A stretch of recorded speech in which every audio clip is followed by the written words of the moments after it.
I think a lot of people, when they think about the band, they think about like the Americana sound. Right, right. And obviously Bob Dylan's a huge part of that story too. But I don't think people realize how central Garth Hudson is to that sound, to that whole movement, really. No, absolutely. I mean, he's the secret weapon, right? Yeah, the secret weapon. Yeah. So for this deep dive, we've got excerpts from Garth Hudson, A Musical Journey. This biography is, it's incredible, really takes you inside his world. It really does. And it helps you understand how all the pieces of his career, fit together from his early days to all those legendary collaborations. Okay, so let's rewind. Take it back to the beginning. Okay, so picture this. 1937, Windsor, Ontario. That's where Garth Hudson enters the scene. Canada. Yes, Canadian through and through. And, from a young age, it's clear he's not your average kid. I mean, he's mastering multiple instruments like it's nothing. Piano, saxophone, accordion, you name it. It's almost like he was like absorbing music from every direction. Totally. And it wasn't just about, technical skill. He was really immersing himself in all these different genres, classical, jazz, folk. So he's not just learning how to play, he's learning how to feel the music. Exactly. And that's what I think makes him so unique. That ability to blend all those influences. You can actually hear this if you listen to, say, The Genetic Method from the band's first album. Oh yeah, that instrumental track. Yeah. It's like a little window into his musical DNA. You've got that classical structure, the improvisational energy of jazz, but it's all grounded in this bluesy, rootsy feeling. It's like all those different genres are having a conversation with each other. Right. And that's Garth. He's the one orchestrating the whole thing. So then, in 1961, he joins Ronnie Hawkins' backing band, the Hawks. I mean, talk about a fateful meeting. Right. I mean, this is where it all starts to really take shape. And as the Hawks evolve into the band, Hudson's role becomes even more crucial. And this is where the Lowry organ comes in, right? Oh yeah, the Lowry organ. I mean, this thing becomes his signature sound. It's almost like he found the perfect instrument to channel all those diverse influences we talked about. Because it can do so much, right? Like, it can sound like horns, strings, It can do it all. And Hudson, he knew how to use it, how to make it sing, cry, laugh, whatever the song needed.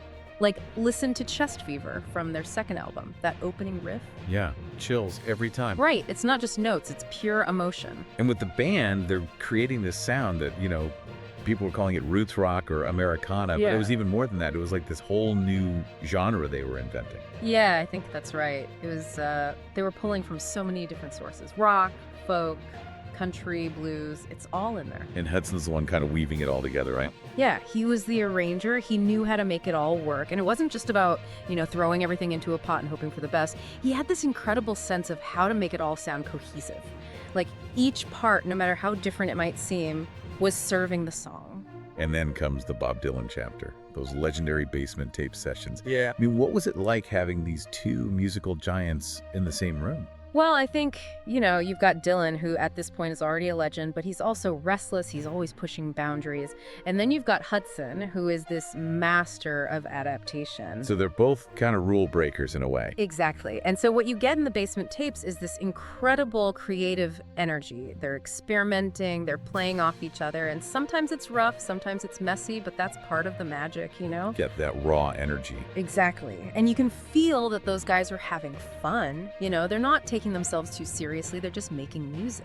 And speaking of magic, let's talk about some of the band's most iconic songs. Yeah. I mean, you can't talk about Garth Hudson without talking about The Wait. Right. I mean, that song, it's perfect, isn't it? And the Hudson's organ, it's like this other voice in the song. It's almost like it's having a conversation with Levon Helm's vocals. Adds this whole other layer of, weightiness, no pun intended. Right. It's got this this kind of spiritual quality to it. And then you've got Up on Cripple Creek, which is just pure joy, That bouncy organ riff, it just makes you want to get up and dance. It's like he's painting these sonic landscapes, right? With the organ. Yeah, I think that's a great way to put it. Okay, so the band says farewell in 76, but Hudson's career, it doesn't slow down at all. He's doing solo projects, he's collaborating with everyone, from Emmylou Harris to Leonard Cohen. I mean, that tells you something right there, doesn't it? He's sought after by the best of the best. Because he elevates everything he touches. Exactly. It's not just about his technical skill, although he has that in spades. It's his musicality,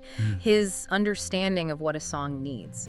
Like, listen to his accordion playing on Evangeline by Emmylou Harris. Oh, that's beautiful. Right. It's so subtle, but it adds this whole other layer of melancholy and beauty to the song. And then you have his solo album, The Seed of the North. I mean, was this his way of saying, hey, world, I'm more than just the band's organ player? Yeah, I think so. I mean, it's this incredibly ambitious album. He's composing, arranging, exploring all sorts of different sounds. And it's experimental, but it's still deeply rooted in those early influences we talked about. The classical, the jazz, the folk. So he's come full circle. In a way, yeah. And the awards, I mean, they speak for themselves, right? Rock and Roll Hall of Fame, a Grammy Lifetime Achievement Award, appointed to the Order of Canada. I mean, those are some pretty impressive accolades, and I think it shows just how much impact he's had, not just on Canadian music, but on music as a whole. So we've covered a lot of ground here. From those early days in Canada, to the Hawks, to the band, to Dylan, to all those incredible collaborations and solo projects. Quite a journey. It really is.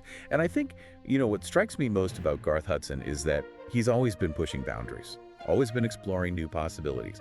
He never let himself be limited by genre or by instrument. He's a true original. And I think that's something we can all learn from, no matter what our creative pursuit is, whether it's music or something else. I think Hudson's story teaches us to be fearless, to embrace our influences, and to always be striving for something new and unique. So I'm curious, what aspect of Garth Hudson's musical journey really grabbed you? Is there something in his story that maybe speaks to your own creative aspirations? What do you think? Let us know. And of course, if you haven't already, go listen to the band, listen to his solo work, and just soak it all in. I promise you won't regret it. The man is a legend. True legend. Yeah. All right, well, that's it for this deep dive. Thanks for listening. Thanks. Until next time, See you then. keep exploring Keep digging. and keep the music playing. Always.